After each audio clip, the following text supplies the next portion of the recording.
Congressman, thanks for sitting down with us. As you know, you being in this district, you know barbecue is important to everyone in the 3rd district, right? Basically everyone in the Kansas City area. It's our signature item here in Kansas City. How's the campaign been? I mean, you're balancing Congress and running for re-election. How's it been? Yeah, this is my 5th time running for Congress, you know, and it's each one is different. It's a lot of hard work. I enjoy the campaign because we're spending every minute out talking to people. We're here at restaurants. We just did a debate today, going around the community. It just gets me energized. So, but yeah, we got to do that and have to continue to serve and represent in Washington, D.C. And I have, the young family. I got little ones at home at night that want me to tuck them in and expect me to be, present every day. So we got to, all right, here we go. So I got to balance all that out. No, that's yours, man. That's just for one. Is that it? Man. Yeah, well, I don't know. We got. I think that's yours. Okay, all right. The strawberry soda. And then, you want to split it? Split it. Doesn't matter. So you said you got family to balance. Yeah. So it's not the work-life balance. That's what everybody's got to do within my community, and it's awesome. But it's a lot. It's obviously a lot of stress and work at the same time. You mentioned energy. A little birdie told me you've never drank coffee before. I have never had a cup of coffee. What do you do to say Congress ain't pay-per-view TV now? Like, it's not exciting all the time. What do you do to stay energized? I don't know. That's a good question. I will drink some iced tea from time to time, but I assume most people get up in the morning. They got to have their coffee. They got to hit the Starbucks. That's just never been my thing. I've had a sip or two in my life, but I've never had a cup of coffee, and I don't like the taste of it. Everyone in Congress has unique backgrounds, different circumstances, different upbringing. One of your early jobs, you were a delivery guy? Yeah. Where did you work? So I started, I grew up in Hutchinson. I was in Yoder, Kansas, worked in Hutchinson, Pizza Hut there. And you were in Yoder, Kansas? That's where I grew up, near Yoder, Kansas, out on the farm. So I was a farm kid.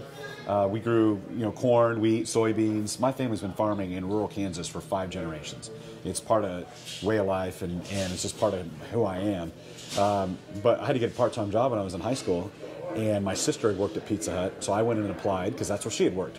And I went and checked it out, put in my application. They hired me at 16, and I worked there all through high school. Started out like washing dishes, making some pizzas. Then I would start working the cut table, cutting up pizzas, boxing them up. Ended up waiting tables. Was eventually a delivery driver. And then at some point, I ended up as a shift manager. Thank you. All right. Oh, this is mine. Okay. I was going to steal from your food. That's good. Thank you. All right. So, so I ended up being a shift manager there. And when I got to college, I went to KU. I decided I needed a part-time job there to pay the bills, and ended up working there and on campus as well. I worked at Applebee's for a summer. So at one point I was working at Pizza and Applebee's about 60 hours a week. I would do like an 8 to 5 shift at Pizza Hut, and then that evening would go and work at Applebee's. Wow. Yes. Wow. So I know, but the food is nothing like this. This is gourmet barbecue. This is gourmet dining barbecue. here. I'm from Atlanta, and my parents were wondering why I gained weight in my first year here, and it's because you got to try all the places. Right? Well, and in Atlanta and being here, you realize that Southern barbecue is no match for Kansas City barbecue. Since this will air in Kansas and Missouri, Kansas City barbecue is great. You heard it here first, folks. Better than the South. Better than the South. All right, better than Georgia barbecue. I love it. It is really good. Transitioning into politics a bit, we talked about this on our podcast. Your district, the 3rd district, you said is uniquely rural, uniquely urban, uniquely suburban. It has gone blue nationally a couple of times. Why do you think voters have still elected you as a Republican in a district where clearly a good bit of people that may be voting for you have voted for Hillary Clinton? Well, Dennis Moore represented this area for 12 years, right? So certainly it can vote Democrat or Republican. I think one of the cool things about the district is that people are very independently minded. They don't just follow nationally what the trends are, what the parties tell them. They're highly educated, they're informed. And, someone who spent my whole life here, went to public schools, went to KU, practiced law in this community for a long time. I know the people here. I've worked here. I'm raising my family here. And so I've just been very close to the community, and I know what's important to them. I think our focus is on creating good jobs. I mean, we're a fast-growing, job-growing community. We need higher-paying jobs, and then we want to help make sure people have the opportunity to put their kids through college. So I've been focused on how to invest in education, how to keep child care costs down. Healthcare is a big issue. Trying to take care of keeping healthcare costs down. I think being in touch with what people want from their elected representative in a district like this is critical. They will vote either way, but they'll stick with someone who's worked for them and gotten the job done, and that's why I think we'll be reelected. Let's see, this may be a loaded question. The president is not popular everywhere, as is no president is popular everywhere. Yeah. But even, especially as of late with tariffs and things like that, he's been unpopular with people in states that voted for him. Kind of talk about, you have to do a balancing act of when you do cozy up to the president and when you don't because of where you represent. So my philosophy was, whether it was President Obama or whether it's President Trump or even if it would have been President Clinton, is to work with the president to get things done for my community. So with President Obama, for example, and Vice President Biden, we worked together on the 21st Century Cures bill to get more funding for medical research. I worked to help with the president to get, the former president, to get the Violence Against Women Act reauthorized. So there were a number of examples of where we worked together to get things done, and that's the position I'm taking with the current president as well. We work together on keeping taxes down, on reducing regulatory costs, cutting spending and reducing areas of waste in government, and investing in things that matter. So education, medical research, and I'm also willing to push back. His education secretary, Betsy DeVos, there are examples of where we pushed back on her and said, we're not going to cut that. We're going to actually add more money to it, early childhood education. So I call each issue by issue. I don't support the tariffs, haven't supported those. I stood up when they were doing child separations and got the president to stop doing that and working to get families reunited. So with each president, I can give you examples of where I've stood with them and where I've stood up to them based upon what they were actually doing. And certain things I've agreed with, I'll support them, and when I don't, I won't. Let's take a break from politics. Take a bite. Yeah, okay. Yeah. Gates Barbecue. Got to get into this here. It's always good. And after you take your bite, so I won't ask you the trick question. Burn-in sandwich, by the way. I recommend. I recommend. What's your favorite, since you don't want to be biased, what's your favorite barbecue item? I got to go with the burn-ins. Burn-ins? Is that is that Kansas City? I've never heard of that. It's a Kansas City local thing, and this is messy. go for it. People haven't heard of it around the country, but when they come here, it's what our local specialty is. So just got to get the burn-ins. I don't know what it is about it. You ate burn-ins. It's just a thing. I think it's a unique Kansas City thing. No, never heard of it. Still here. I don't know what they do with that other places, I don't know what they should chop them off and put them in a sandwich like we do. You mentioned your wife. You went to KU. She went to Kentucky.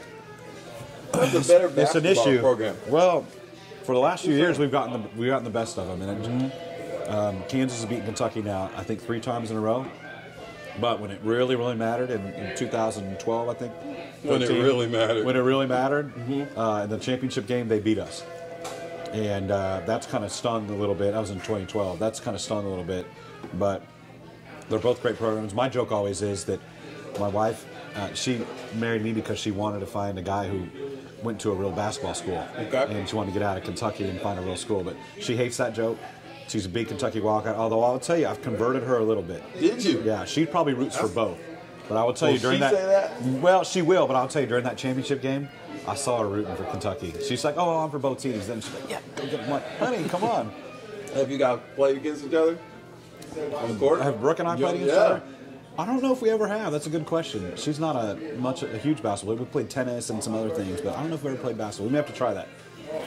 Suit up. Probably just my last question. What would you say to people who says, kind of going back to what I said, who says, Kevin Yoder says one thing, but when he gets to Washington, he does something else.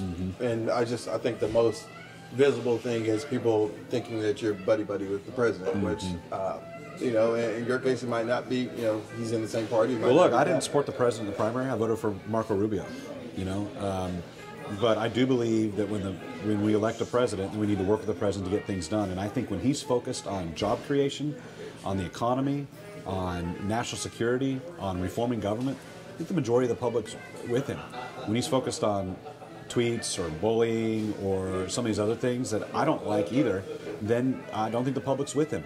I've told the White House that. We've responded to a number of his tweets over the last year and a half, whether it was when he tweeted about John Lewis saying he wasn't a hero. I said, John Lewis is a friend of mine. I walked over the Selma Bridge with John Lewis, and his words have been heroic, and they've changed lives in this country forever. So, but I'm not somebody who is going to spend my time trying to disrupt or obstruct or resist this whole movement. That's not. I'm a problem solver. I'm someone who works with people on both sides of the aisle to get things done. Emmanuel Cleaver and I, for example, we co-chair the Civility Caucus. We've done town hall meetings together. We do radio programs together. We try to lead by example and show people that a Republican and Democrat, even a Missouri Tiger and a Kansas Jayhawk, to work together to get things done. I think what people need to know is that that's the attitude I take to Congress. There's a lot of negativity coming out of that town, but I'm trying to add positivity to it. I'm trying to get us to be more civil, and I'm always trying to figure out, how do we get to yes? How do we get things done? That's why I've been successful in representing this community. And I think one of the challenges my opponent has is she comes from the resistance movement, the movement that's trying to obstruct, it's trying to stop things from getting done. And I think people want us to work together more, and so that's where my leadership will continue to go. Well, thank you for sitting down with us to talk. We've learned that you worked at Pizza Hut. Kentucky is better than Kansas. No, we did not learn that part.